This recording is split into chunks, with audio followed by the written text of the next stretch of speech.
You're better. I'd love you to tell a story about how you met Stephen back in the day. I met him. This is going back. I would have been about. It was my first go at a driving test, so I think I was 19. Yeah. I think I was 19, and I was very. No, I was a little bit older. I was 20. I just moved back from London. I tried to move to London when I was like 18 and failed, and I come back, and a relationship had gone wrong. Oh. As is their want, but this one had lasted about. It was quite a pain. It was only like 3 weeks, but it was quite painful. And a big part of it was driving because I couldn't drive and she could. So I put in for my driving test. They did the pre-test, what should we call it? Theory, yeah. The theory. Yeah. And I was in Guildford High Street, and there was a little bookshop at the top. It's not there now. And I went in there to get a book to cheer myself up. And there was the green spine. It was the Barefoot Doctor Handbook for the Urban Warrior, but it was in the wrong place. It was in the cinema section. They put it in the wrong place. Right. But I just took that off the shelf because I thought that looks interesting. And then it was the shape was odd, and I just fell in love with it on the spot. It was, oh my God, this is exactly what I need right now. So I bought it, read it in like an afternoon, loved it. And the internet was not as it is now then. So the way you found out about stuff was Time Out magazine. And I was buying Time Out because that's how you got comedy gigs. You went through the comedy section and they had the phone numbers of the comedy clubs and you rang around the clubs. It's a different world then.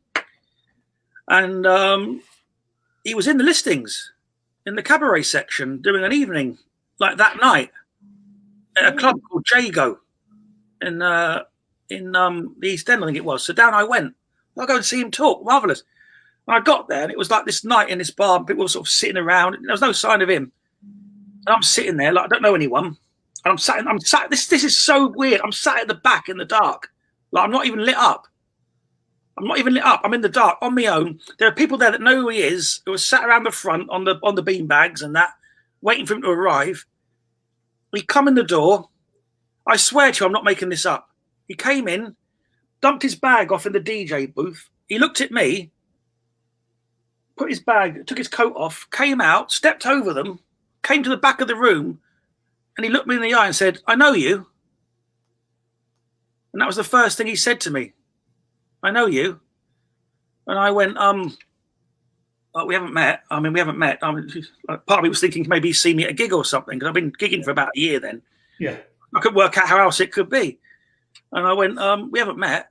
And he goes, "No, that's not what I mean. But I know you, and we're going to be brothers."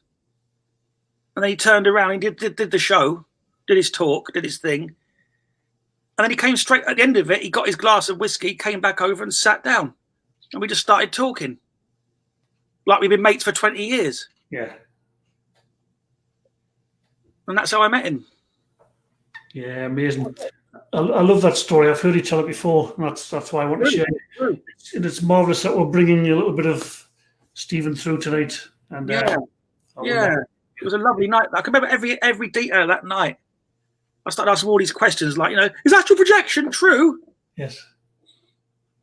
And all that sort of stuff. And all the things in your book, are they true? Yes. Like, oh, yeah. Because you tell some of these books, you read them and you think, this is pie in the sky. Do you know what I mean? This man's never left his body. Do you know what I mean? It's like, come on. Some of the claims for Stuart Wilde's books are full of malarkey.